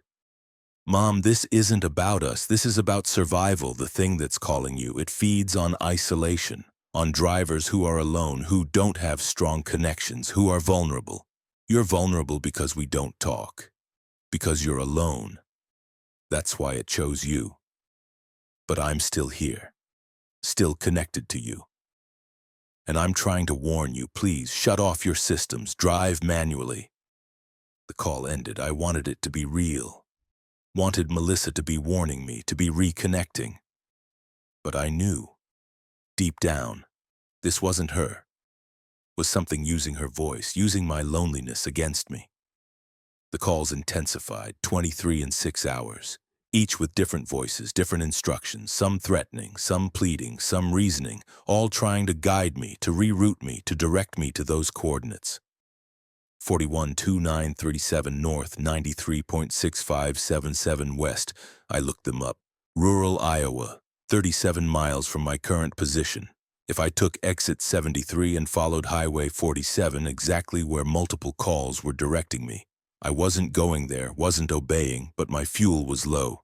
Quarter tank I needed to refuel, and the next gas station was... I checked my map. Near exit 73, near the reroute point. Was this planned? Was the thing monitoring my fuel, timing its calls to coincide with my need to stop? Herding me toward that location through necessity? I tried to find an earlier gas station, detour off my route. But there wasn't one. Not for 60 miles. I'd run out before reaching it. I had to take exit 73. Had to fuel at the station near Highway 47. Near the coordinates where I was being directed. Exit 73 approached. I took it. Descended the ramp. The gas station was visible. Standard truck stop. Fuel, food, services. I pulled in. started fueling. My phone rang. Dispatch number. I answered. Patricia, you're at the fueling station. Good, now listen carefully. After fueling, proceed north on Highway 47, 3.7 miles, turn left at the dirt road. No sign. Just look for the gap in the fence, drive 1 mile, you'll see a structure, deliver there, confirm? What structure? There's nothing out here. There is, trust us, deliver the fuel. You'll be compensated, double rate, triple rate, whatever you want, just deliver. Why is this so important? What's at that location? Something that needs fuel, something that's been waiting, something hungry. The voice dropped pretense, wasn't mimicking dispatch anymore, was revealing itself, and it didn't sound human, sounded mechanical, multiple voices speaking in unison, digital and organic, wrong. What are you? We are the collection. We gather resources, fuel, supplies, drivers, all necessary, all consumed, all converted. You will deliver, you will comply. You will feed us. No, I'm not going anywhere near those coordinates. I'm refueling and leaving, going back to my original route. You don't have enough fuel for that. Check your gauge. I looked. The pump had stopped, but my tank showed only an eighth full. Not enough. The pump had malfunctioned, or been sabotaged, or the gauge was lying. We control more than you think, the voice said. We control pump systems, GPS systems, communication systems. We've been preparing for you, for this delivery. You were selected, chosen, delivered to us by your own isolation, your own loneliness, your own vulnerability. I hung up, tried the pump again. It wouldn't restart. Tried paying again. The system rejected my card. I was trapped. Low fuel, no way to refuel. Stuck at this station. Unless I complied, unless I went to the coordinates, unless I delivered the fuel to whatever waited there. I made a decision. I wouldn't comply, wouldn't deliver, wouldn't feed the thing that had been calling me, even if it meant abandoning my truck, even if it meant walking, even if it meant losing my job. I grabbed my essential items, phone, wallet, keys, started walking away from the truck stop, away from exit 73, away from Highway 47, away from the coordinates. My phone rang. I didn't answer. It rang again, and again, and again. Different voices leaving messages, Dave, Melissa, dispatch, friends, family, all telling me to go back, to comply, to deliver. I kept walking, for miles, until I reached a town, a real town with real people. I called the police, explained what happened. They thought I was having a breakdown, but they helped, drove me back to my truck. It was gone, towed, by the thing that had been calling, taken to the coordinates, delivered despite my refusal. I never got my truck back, never got my cargo back, lost my job, lost my livelihood. But I didn't lose my life, didn't lose my consciousness, didn't feed the thing that waited at those coordinates. Other drivers weren't so lucky. I learned later. 23 trucks had gone missing near exit 73 over 5 years, all responding to dispatch calls, all rerouted to coordinates in empty fields, all disappeared, drivers and trucks, never recovered. The collection, as it called itself, fed on fuel and drivers, consumed both, used dispatch systems as lures, communication networks as traps, and lonely, isolated drivers as prey. I'm Patricia Monroe. I was almost collected, almost delivered myself to something that hunts using familiar voices and dispatch numbers, but I escaped. By refusing, by walking away, by choosing poverty over compliance. The collection is still out there, still calling, still directing, still collecting, and if you're a driver and you get contradictory dispatch calls, and the voices sound familiar, and the instructions seem wrong, don't comply, don't obey, don't deliver to unknown coordinates, because what waits there doesn't want your cargo, it wants you, and it will use every voice you trust, every connection you've lost, every weakness you have. To lure you, to direct you, to collect you, hang up, turn off your systems, drive manually. And never trust a dispatch call that can't be verified. Because the thing that's calling isn't human, isn't your employer, isn't trying to help, it's trying to feed. And you're the meal, and your truck is the delivery vehicle, and your loneliness is the vulnerability that makes you perfect prey. I survived, barely, by refusing, by walking away, by accepting loss over compliance, and I'm still here, still driving, with new company, new dispatch, new systems and new protocols. Never answer unmarked calls, never reroute without physical verification, never trust voices that can't be seen. The collection calls, always calls, and it's still collecting. One isolated driver at a time, one vulnerable victim at a time. Don't be next. Don't answer. Don't comply. Don't deliver yourself to something that feeds on loneliness and trust and familiar voices. Story 8. The wrong fuel. I filled my diesel tank at a station that looked normal, but the fuel smells wrong and my engine sounds wrong, and I'm Victor Santos, 56 years old, 28 years hauling heavy machinery. And within 10 miles of fueling, my truck started changing. The metal is softer, more organic. I can feel it breathing through the steering wheel, feel a pulse in the gear shift. And when I check the engine, the components are transforming. Steel becoming something like flesh, pistons moving like muscles, and the fuel, pumped, wasn't diesel, was something else. Something alive that's infecting my truck, converting it, making it biological, and I can feel it spreading, feel it reaching into the cab. The seat is warm like body heat. The dashboard has texture like skin, and my hands are sticking to the steering wheel, not from sweat, but from bonding, from fusion. My skin is merging with the leather. I'm becoming part of the truck physically, and the worst part is I can feel the truck's hunger. It wants more fuel, more of that wrong substance, and it's driving itself toward another station. I'm not steering anymore, just along for the ride as my vehicle drives itself to feed. And I'm trapped inside something that was mechanical but is becoming organic, becoming alive, becoming me. And I don't know if I'm driving the truck or if the truck is wearing me. The gas station had looked legitimate. Standard truck stop, major brand sign, fuel pumps, convenience store. I'd stopped because my tank was at an 8th, needed fuel to make my delivery in Denver. The attendant had been normal, middle-aged man, friendly. Diesel? Yeah, fill it up. He'd activated the pump. I'd inserted my card, started fueling, watched the numbers climb. 50 gallons, 75, 100, tank full. I'd replaced the nozzle, gotten my receipt, normal transaction, everything standard, except the smell. As I walked back to my cab, I noticed the smell.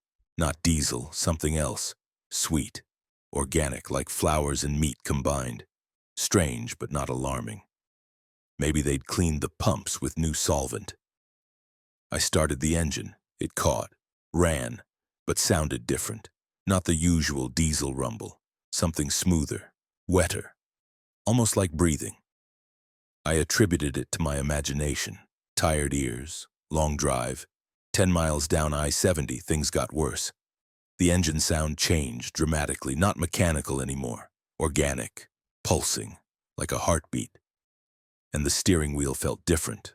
Warm, soft, not rubber anymore, something like skin.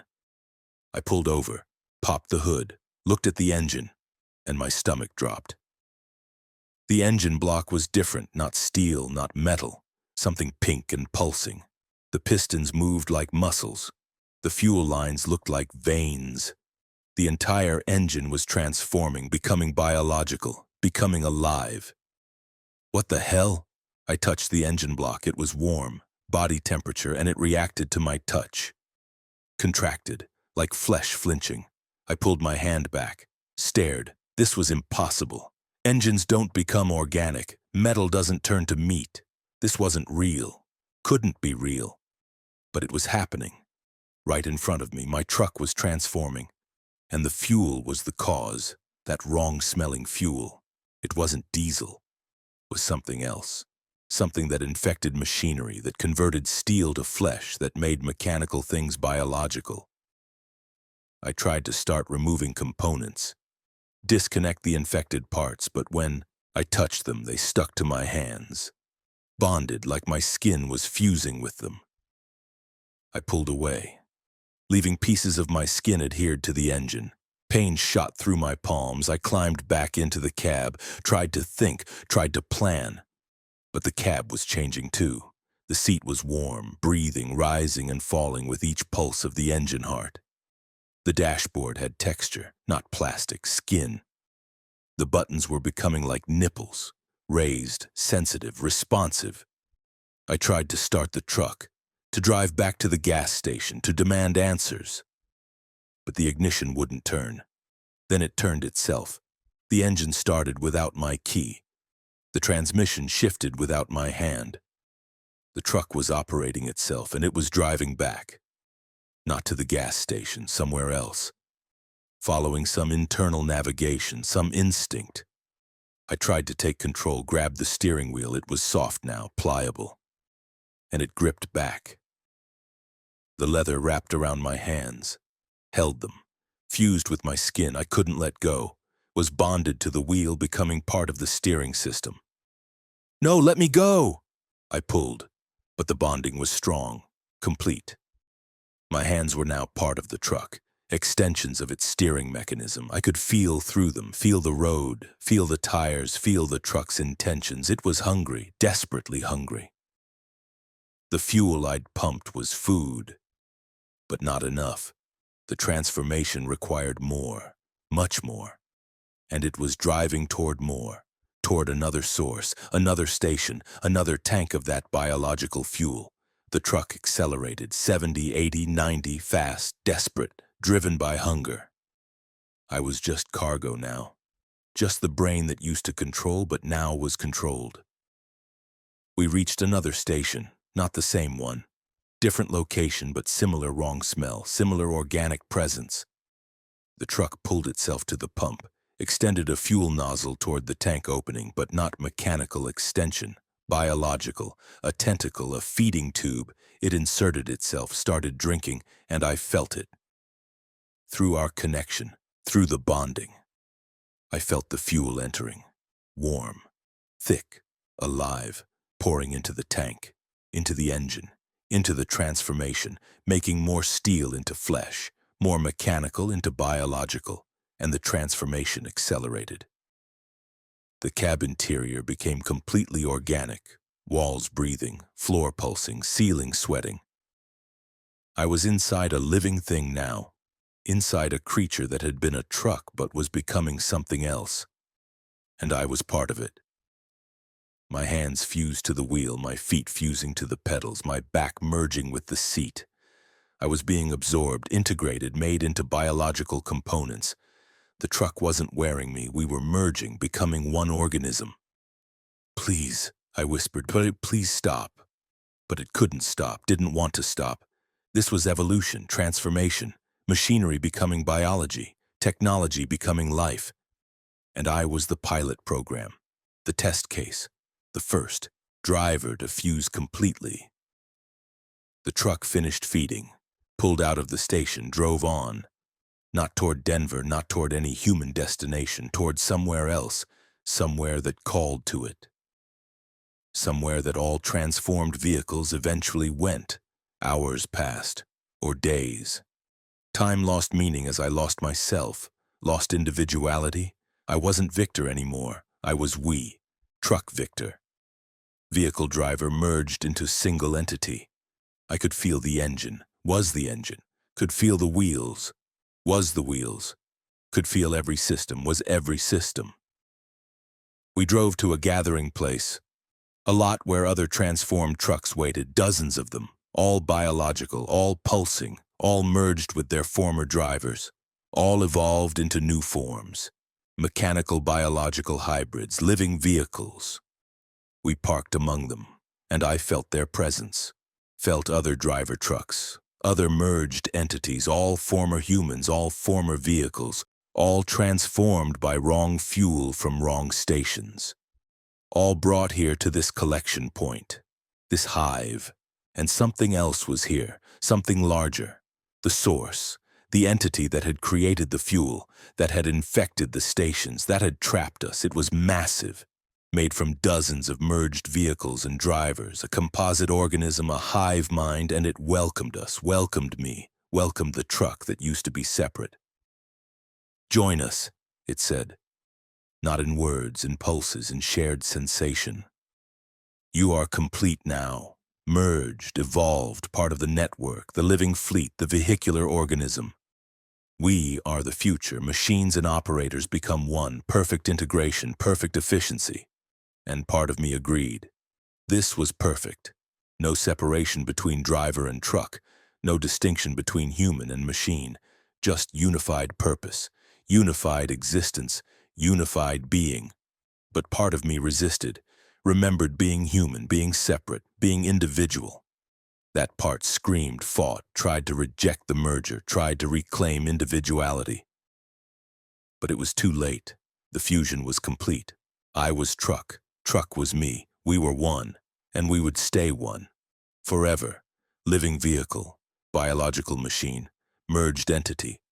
If you fuel at a station that smells wrong, if your truck starts changing, if metal becomes meat, if systems become organs, you have minutes, maybe less, before the transformation completes, before you merge, before you become what I became, living vehicle, forever trapped in biological machinery, forever part of the fleet.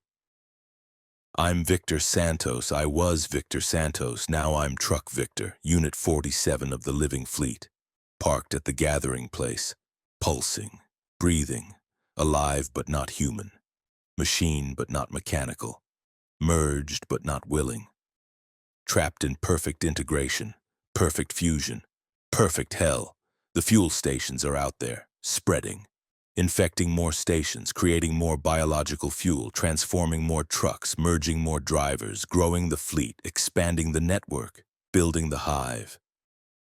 And someday, maybe, soon, every station will be infected, every fuel will be biological, every truck will transform, every driver will merge, and the roads will be populated by living vehicles, by merged organisms, by us, the fleet, the network, the hive. Filling your tank will mean joining us, becoming us, merging with your vehicle, forever. Unable to separate, unable to be human again, just living hybrid, just biological machine, just truck driver eternal. I'm still here, still parked, still pulsing, still breathing, still partially aware, still partially human enough to warn you. Don't fuel at stations that smell wrong. Don't trust fuel that looks too clean, too pure, too perfect. Don't ignore the transformation signs. Because once you merge, you never unmerge. You just pulse and breathe and exist as living vehicle, as biological truck, as part of the fleet, forever. Story 9. The Bridge That Multiplies. I've crossed the same bridge 47 times, and each time there are more of me, and I'm Michelle Torres, 49 years old, 20 years hauling produce. And when I first crossed the Madison Bridge on Route 17, I saw another truck that looked exactly like mine, same model, same color, same rust spot on the door. And when I crossed the bridge again 10 miles later, there were two identical trucks.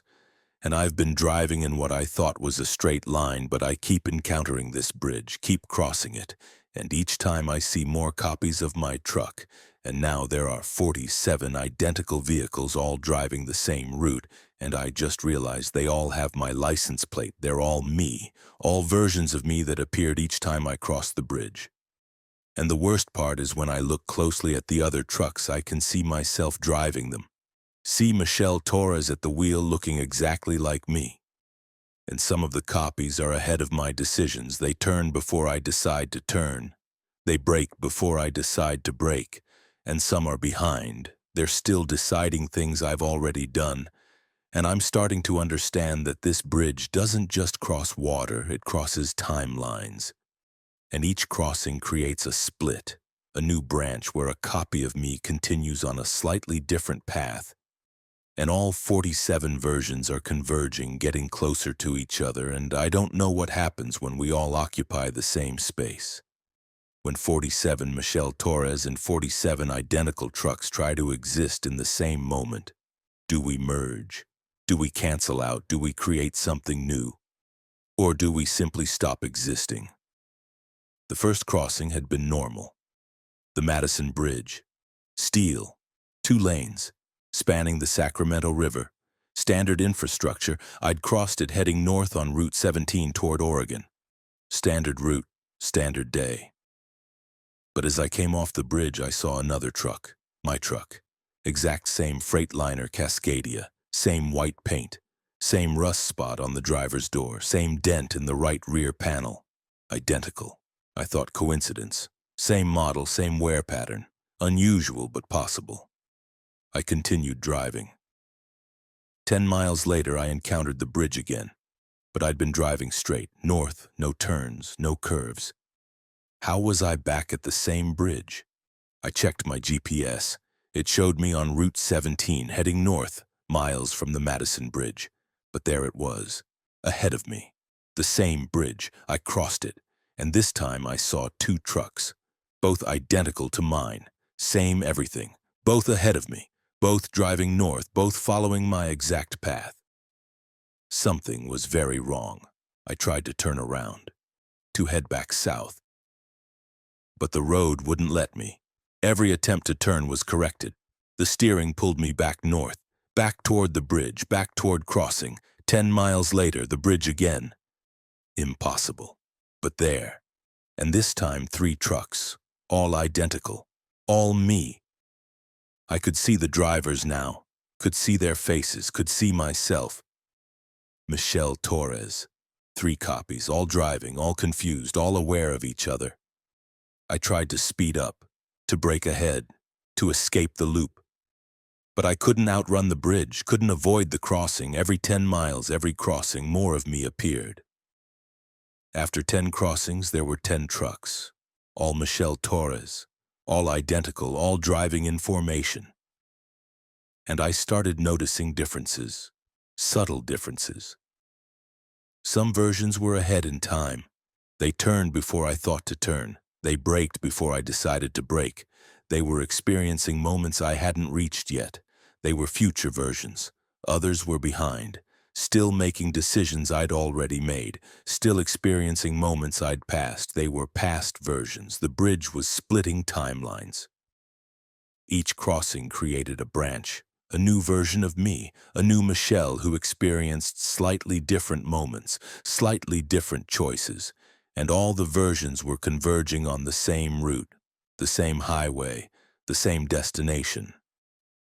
After 20 crossings, I could see 20 trucks, and they were getting closer, formation tightening. We were no longer scattered, we were grouping, converging, and I realized eventually we'd overlap, occupy the same space. And then what? What happens when 20 versions of one person exist in one location? After 30 crossings, the trucks ahead were only yards away. I could see their tail lights, could hear their engines, could sense their presence. And they were me, all me, thinking the same thoughts, experiencing the same fear, all wondering what would happen at convergence. After 40 crossings, I could reach out and touch the truck beside me. We were that close, parallel, inches apart. I looked at the driver. She looked at me. Same face, same expression, same terror. We were identical moments, identical decisions, identical existence. Only the crossing number separated us. After 47 crossings, we began to merge, not physically, spatially. The trucks started occupying the same space, phasing into each other. And I felt it, felt the other versions, felt their thoughts, their sensations, their experiences. All 47 Michelle Torres consciousnesses beginning to overlap. And it was overwhelming. 47 streams of thought. 47 sets of sensations, 47 perspectives. All trying to fit into one mind, into one awareness. I couldn't process it, couldn't contain it. My brain wasn't built for this, wasn't designed to be 47 people simultaneously. I started losing distinction, couldn't tell which thoughts were mine, which memories belonged to which version, which decisions came from which timeline. I was fragmenting, spreading across 47 iterations, becoming less one person and more a distributed consciousness.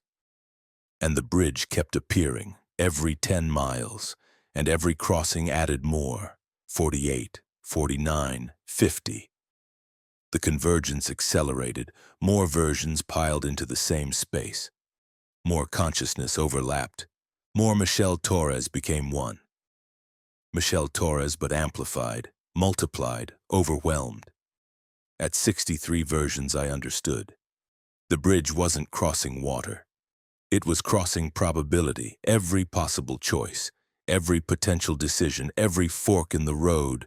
The bridge manifested them, made them real, split one driver into many, one timeline into dozens, and forced them to converge, to collapse back into singularity. But the collapse was destructive. Too much consciousness in one vessel, too much experience in one mind, too much existence in one space. I was being crushed by myself, by all myselves, by every version trying to occupy one location. At 79 versions, I started to disappear, not die, disappear. My physical form was spreading too thin, divided across too many iterations, each version less substantial, less real, less able to maintain coherent existence. I was becoming quantum, probability wave instead of particle, potential instead of actual. At 94 versions, I was barely there, mostly not there, existing in superposition, all versions and no versions simultaneously. I could see through myself, through my truck, through reality, because I was too distributed to be solid, too fractured to be real. And then the bridge stopped appearing. I drove 10 miles, no bridge, 20 miles, no bridge, 50 miles, no bridge. The loop broke. The multiplication ended. I was released, but changed, irrevocably changed. I'm still 94 versions, still distributed across 94 timelines, still experiencing 94 simultaneous realities. All slightly different, all occupying the same body, all thinking through the same brain. But not merged, just overlapped, just coexisting impossibly in one space. Sometimes I'm here, sometimes I'm somewhere else. Sometimes I'm making a delivery in Oregon, sometimes in California. Sometimes I never left the Madison Bridge area. All 94 possibilities existing simultaneously. All real. All experienced. All me. I can't explain it to others. Can't make them understand. I tell them I'm Michelle Torres, and I am.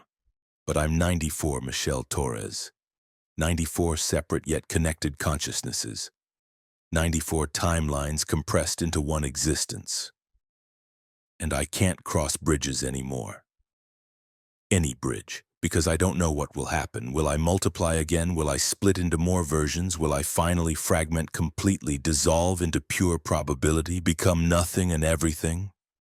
So I take detours, long detours, to avoid bridges, to avoid crossings, to avoid any threshold that might split me further because I can't handle more versions. Can't contain more consciousness. 94 is already beyond capacity, already impossible, already breaking me if you cross a bridge and see identical trucks. If you recognize yourself in other drivers, if you experience moments before they happen. You're multiplying. You're being split across timelines, and each crossing adds more, until you're so distributed you barely exist, until you're probability instead of person, until you're everywhere and nowhere. The Madison Bridge still does this, still splits drivers, still creates versions, still forces convergence, and some drivers never escape, never stop multiplying, just keep splitting and splitting until they're so distributed they vanish completely. Dissolved into infinite versions across infinite timelines, gone but not dead, just too scattered to be real. I'm Michelle Torres, 94 times over, distributed, overlapped, quantum, and I'm barely holding together, barely maintaining coherence, barely staying real. Because the bridge didn't just cross water, it crossed me, split me, multiplied me, and I'll never be singular again. Never be just one person, just one timeline, just one existence. I'm many, and many is breaking me, slowly, surely, inevitably, until I become pure potential, pure probability, pure nothing spread across pure everything, and I disappear. Not into death, into distribution, into being too many places to be anywhere. Too many times to be any time, too many versions to be any version, the bridge that multiplies, Route 17, Madison Bridge. Still there, still splitting, still multiplying. Don't cross it, don't multiply, don't become many, because many is worse than death. Many is dissolution. Many is losing yourself to yourself. Many is hell. Story 10. The Last Mile. I've been driving my last mile for 72 hours and it never ends, and I'm Gregory Walsh, 64 years old, 40 years hauling freight. And this is my final load before retirement, my last delivery, my final mile. And I started that final mile 3 days ago but haven't finished it. The destination stays exactly 1 mile away no matter how long I drive. And my odometer has added 3,000 miles, but the GPS still says 1 mile to destination. And I've been driving without sleeping, without stopping. Just constant forward motion for 3 days, but that last mile never completes. And I'm starting to understand that retirement means stopping, means ending, means finishing the last mile, and some part of me doesn't want to stop, doesn't want to retire, doesn't want to finish.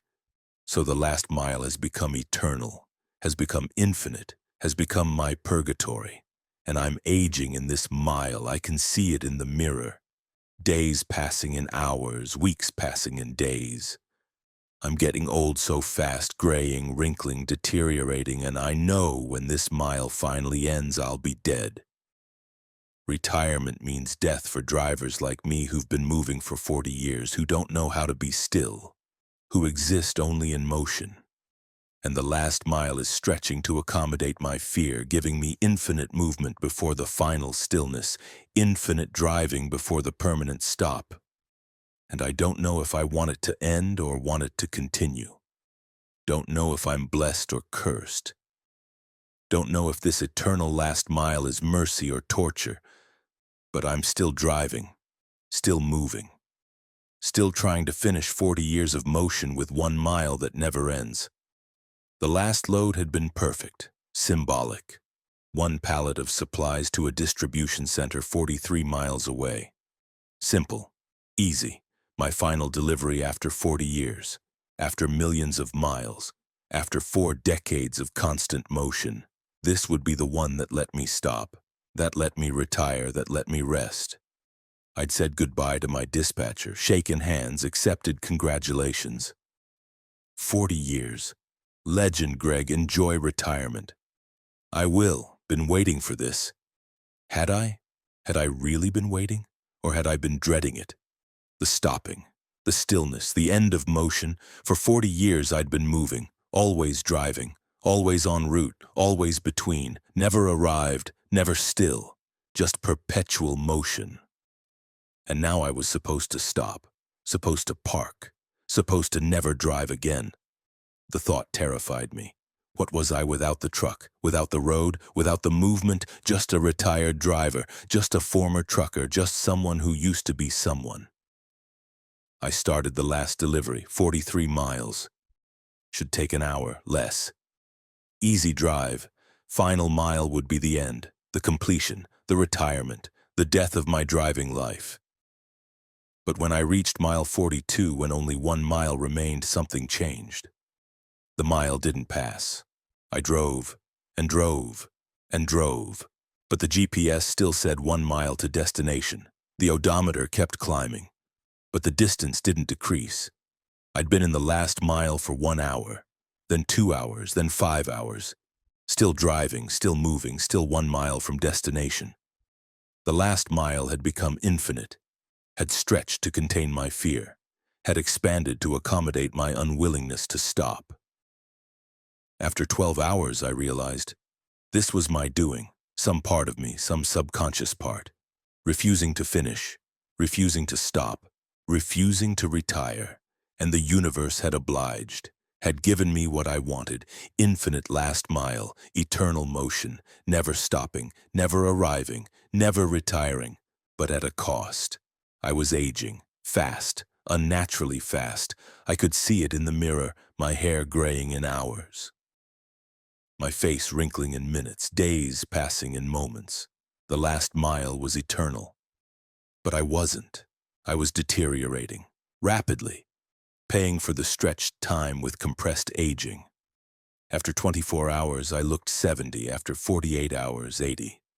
After 72 hours, 90, skeletal, frail, barely able to grip the wheel, but still driving, still moving, still refusing to complete that last mile. I tried to stop, tried to park, tried to finish the delivery, but I couldn't. My body moved automatically, kept driving, kept going, trapped in the last mile, trapped by my own fear, trapped in eternal motion. And I realized, this is what happens to drivers who can't stop, who identify too completely with the motion, who are the road. We don't retire, we just drive the last mile, forever, aging, dying, but never arriving, never stopping, never resting. I see others now. Other trucks in the last mile, other drivers who couldn't finish, who couldn't retire, who are trapped like me, driving the same infinite mile, growing older, growing weaker, but never completing, never stopping, never dying, because death requires stopping, requires ending, requires the final arrival. We're the eternal drivers, the ones who couldn't finish, the last mile prisoners, and we'll drive forever. Or until we learn, until we accept, until we let ourselves stop. I'm trying, I'm gripping the wheel loosely, I'm accepting the arrival, I'm welcoming the stop. And slowly, slowly, the mile is shortening, the destination is approaching, the last delivery is completing. But part of me resists. Part of me wants to drive forever, part of me is terrified of stillness. And that part keeps the mile eternal, keeps the motion infinite, keeps me trapped. I'm Gregory Walsh. I'm 107 years old. I've been driving my last mile for 72 hours, for 3,000 miles, for an eternity compressed into days. And I'm still here, still driving, still 1 mile from retirement, from stopping, from death. And I don't know if I'll ever arrive. Don't know if I'll ever let myself. Don't know if the last mile will ever end, or if I'll drive it forever. Until I age into dust, until the truck rusts into nothing, until motion and driver become one eternal thing, forever between, forever not arrived, forever in the last mile that never ends.